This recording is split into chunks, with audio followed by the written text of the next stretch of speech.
Hi students, yesterday we studied about the factors affecting electrical conductivity of electrolytic solution. So first we do the quick revision of yesterday's topic. तो कल हमने factors पढ़े थे जो electrical conductivity को क्या करते हैं, अफेक्ट करते हैं, जिसमें हमने फर्स्ट फैक्टर पढ़ा था इंटरआयनिक अट्रैक्शंस. दैट मीन्स सॉल्यूट के साथ जितनी ज़्यादा इंटरेक्शंस लार्ज होती हैं उतनी उनकी डिसोसिएशन क्या होती है, कम होती है. दैट मीन्स उतनी उसकी इलेक्ट्रिकल कंडक्टिविटी क्या होगी, लेस होगी. इन इंटरेक्शन के बेसिस पे इलेक्ट्रोलाइट को टू टाइप में डिवाइड करा गया है, that is strong and weak electrolyte.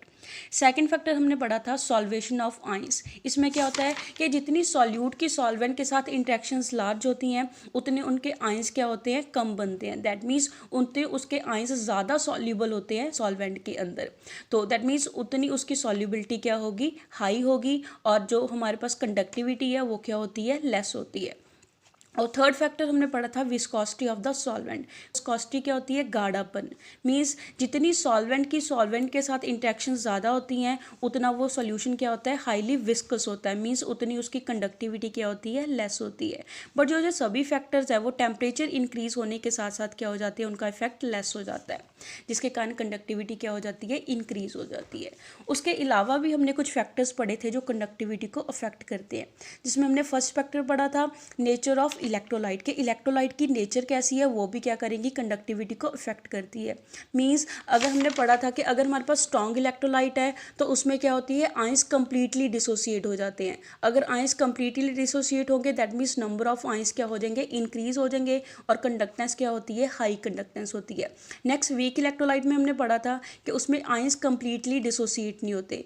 Means उसमें नंबर ऑफ आइंस क्या होते हैं, लेस होते हैं, जिस वजह से कंडक्टेंस क्या हो जाती है, डिक्रीज हो जाती है. सेकंड हमने फैक्टर पढ़ा था नेचर ऑफ द सॉल्वेंट. के सॉल्वेंट की नेचर कैसी है.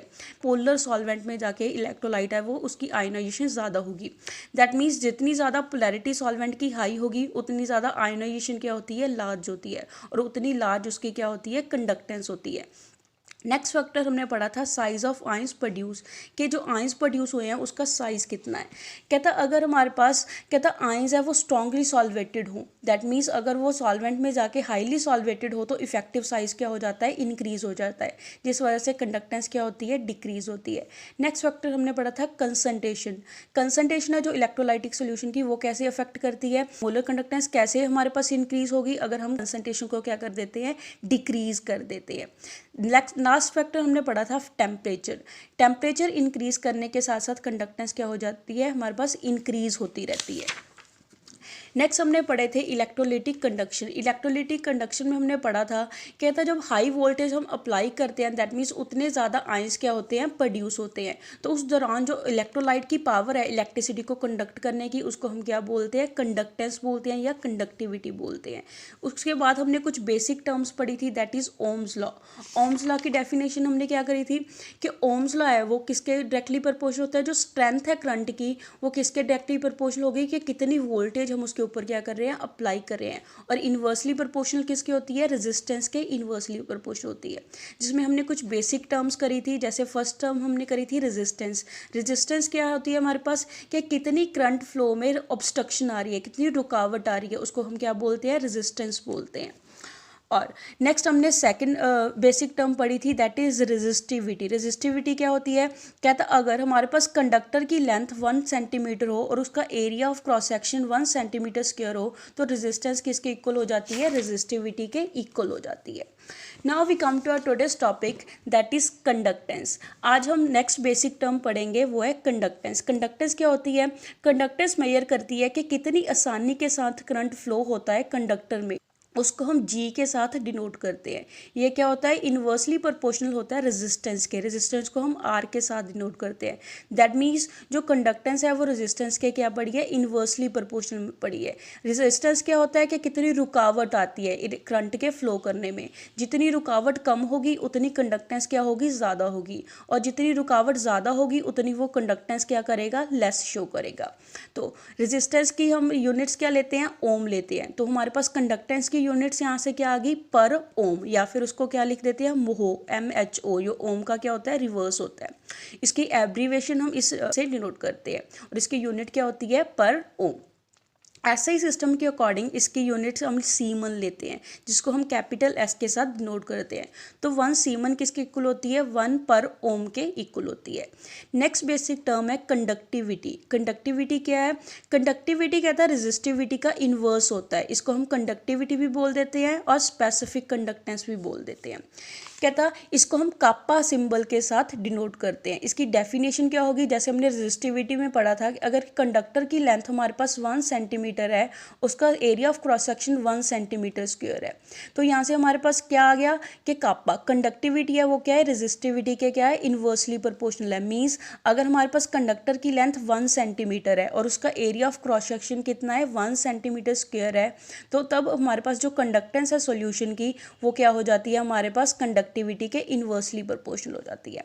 यहाँ पे रो क्या हमारे पास रेजिस्टिविटी है, तो यहाँ से यूनिट्स क्या होगी हमारे पास 1 बाय रो। रेजिस्टिविटी की यूनिट क्या होती है, ओम सेंटीमीटर। तो यहाँ से हमारे पास कंडक्टिविटी की यूनिट क्या आ गई, पर ओम पर सेंटीमीटर।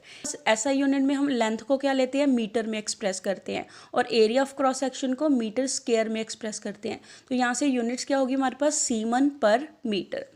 नेक्स्ट है हमारे पास मोलर कंडक्टिविटी और मोलर कंडक्टेंस। तो मोलर कंडक्टिविटी और मोलर कंडक्टेंस क्या होती है, इसको डिफाइन कैसे करते हैं। कहते हैं जो कंडक्टिंग पावर होती है, सभी आयंस के कितनी इलेक्ट्रिसिटी को वो कंडक्ट कर रहे हैं, उसकी पावर क्या है, वो हमारे पास जो आयंस प्रोड्यूस कहाँ से हुए हैं, जब हम 1 मोल ऑफ इलेक्ट्रोलाइट को सोल्यूशन में डिसॉल्व करते हैं, तो उस दौरान जो आयंस प्रोड्यूस हुए हैं उन आयंस की कितनी कंडक्टिंग पावर है, उसको हम क्या बोलते हैं, मोलर कंडक्टिविटी बोलते हैं या फिर मोलर कंडक्टेंस बोलते हैं।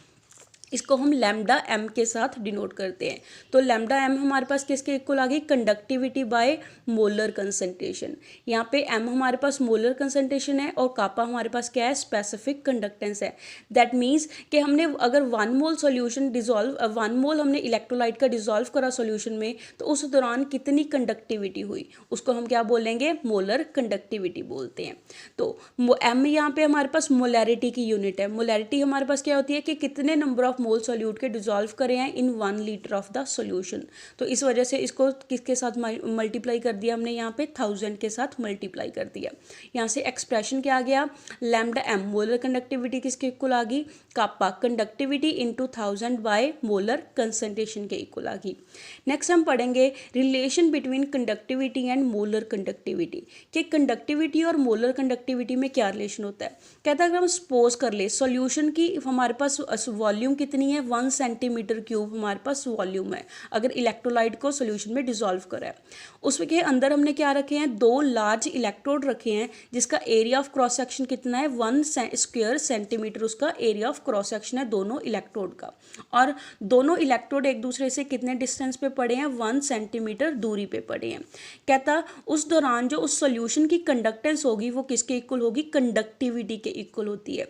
बिकॉज कंडक्टेंस है जो वो किसके लिए बता रहे हैं, हम 1 सेंटीमीटर क्यूब सॉल्यूशन के लिए बता रहे हैं। ऐसे कंडक्टिविटी भी हमने पीछे पढ़ी है कि कंडक्टिविटी क्या होती है, कि जब 1 सेंटीमीटर हम लेंथ लेते हैं कंडक्टर की और 1 स्क्वायर सेंटीमीटर हमारे पास एरिया ऑफ क्रॉस सेक्शन होता है, तो वो क्या बोलते हैं, हम कंडक्टिविटी बोलते हैं। तो यहाँ से हमारे पास कंडक्टेंस है जो इस सॉल्यूशन की वो किसके इक्वल आ जाएगी, कंडक्टिविटी के इक्वल आ जाएगी। फर्दर कहता है अगर हम सपोज कर ले कि इस सॉल्यूशन में हमने 1 ग्राम मोल इलेक्ट्रोलाइट का डिसॉल्व कर रहा है, तो उस दौरान अगर 1 मोल इलेक्ट्रोलाइट को डिसॉल्व कर रहा है तो वो क्या होगी, मोलर कंडक्टेंस होगी। तो उस दौरान जो कंडक्टेंस किसके इक्वल आ जाएगी, मोलर कंडक्टेंस के इक्वल आ जाएगी। अगर हम दोनों को कंबाइन करके पढ़ें तो दोनों को कंबाइन करके कहता अगर हमारे पास सॉल्यूशन है जिसमें 1 ग्राम मोल ऑफ इलेक्ट्रोलाइट को हमने बनाया है, उसके अंदर हमने क्या रखा है, 2 पैरेलल इलेक्ट्रोड्स रखे हैं, जिसका एरिया ऑफ क्रॉस सेक्शन कितना है, 1 square centimetre area of cross section है, और दोनों 1 सेंटीमीटर दूरी से पड़े हैं इलेक्ट्रोड। तो तब क्या होगा, कंडक्टेंस कंडक्टिविटी के इक्वल हो जाएगी, और वो किसके इक्वल हो जाएगी, फर्दर मोलर कंडक्टिविटी के इक्वल हो जाएगी। दैट मीन्स तीनों आपस में क्या हो जाते हैं, इक्वल हो जाते हैं। कहता अगर हम सपोज कर ले सॉल्यूशन को हमने डाइल्यूट कर दिया है, अबाउट वॉल्यूम कितनी कर दी है, 100 सेंटीमीटर क्यूब कर दिया है। जैसे पहले हमने वॉल्यूम कितनी ली थी, 1 सेंटीमीटर क्यूब ली थी। अब उसमें पानी को डिसॉल्व करके उसकी वॉल्यूम को इंक्रीज कर दिया, अब उसकी वॉल्यूम कितनी हो गई है, 100 सेंटीमीटर क्यूब उसकी वॉल्यूम हो गई है। दैट मीन्स जो कंडक्टेंस है हर 1 सेंटीमीटर क्यूब वॉल्यूम की, वो क्या होगी, उसकी कंडक्टिविटी होगी। तो यहाँ से हमारे पास कंडक्टेंस है जो 100 सेंटीमीटर क्यूब सॉल्यूशन की, वो किसके इक्वल हो जाएगी, हमारे पास पास 100 टाइम हो जाएगी उसकी कंडक्टिविटी के, बिकॉज पीछे हमने पढ़ा था कंडक्टेंस किसके इक्वल है, कंडक्टिविटी के। अगर हम वॉल्यूम को 100 टाइम्स इंक्रीज कर देंगे दैट मीन्स जो कंडक्टेंस है वो भी क्या हो जाएगी, 100 टाइम्स हो जाएगी कंडक्टिविटी के। बट कहता अभी भी हमारे पास सॉल्यूशन में क्या है, 1 ग्राम मोल इलेक्ट्रोलाइट का डिसॉल्व है, दैट मीन्स जो कंडक्टेंस है वो क्या होगी, उसकी मोलर कंडक्टिविटी के इक्वल होगी, जैसे हमने पहले पढ़ा था। तो यहाँ से मोलर कंडक्टिविटी क्या आ गई, 100 टाइम्स आ गई उसकी कंडक्टिविटी के। इन अदर वर्ड्स हम लिख सकते हैं लैम्डा। लैम्डा क्या है हमारे पास, मोलर कंडक्टिविटी, वो किसके इक्वल आ गई, कापा। कापा क्या है, कंडक्टिविटी इनटू वॉल्यूम के, जितनी हमने वॉल्यूम ली है, जैसे ऊपर वॉल्यूम थी 100 सेंटीमीटर क्यूब, तो अब उसको क्या लिखेंगे, वी के साथ डिनोट करेंगे। नेक्स्ट है कहता वी यहाँ पे हमारे पास वॉल्यूम है सॉल्यूशन की इन सेंटीमीटर क्यूब, और एम यहाँ पे हमारे पास क्या है, कंसंट्रेशन है सॉल्यूशन की इन मोल्स पर लीटर। कहता अगर एम मोल इलेक्ट्रोलाइट के प्रेजेंट हैं 1000 सेंटीमीटर क्यूब सॉल्यूशन में, अब तो फिर 1 मोल कितने में प्रेजेंट होगा, 1000 by M centimetre cube of solution में प्रेजेंट होगा। तो यहाँ से हमारे पास मोलर कंडक्टिविटी किसके इक्वल आ गई, is equal to kappa into conductivity into volume of solution. Volume किस में है, सेंटीमीटर क्यूब में है, जिसमें 1 मोल ऑफ इलेक्ट्रोलाइट को डिसॉल्व करा है। तो यहाँ से हमारे पास मोलर कंडक्टेंस किसके इक्वल आ गई, कापा इंटू 1000 बाय एम। तो दोनों में क्या हो गया, रिलेशन है जो यहाँ से फाइंड आउट हो गया। तो इसकी यूनिट्स क्या होगी मोलर कंडक्टेंस की, जैसे कापा की यूनिट्स क्या होती हैं, सीमन पर सेंटीमीटर होती हैं, और सॉल्यूशन की वॉल्यूम किस में ले रहे हैं हम, सेंटीमीटर क्यूब में ले रहे हैं, और जो मोलर कंसंट्रेशन है, मोलैरिटी है, वो क्या है, मोल पर लीटर में। तो यहाँ से हमारे पास यूनिट क्या आ गई, सीमन सेंटीमीटर स्क्वायर पर मोल। नेक्स्ट टॉपिक को हम नेक्स्ट वीडियो में कंटिन्यू करेंगे।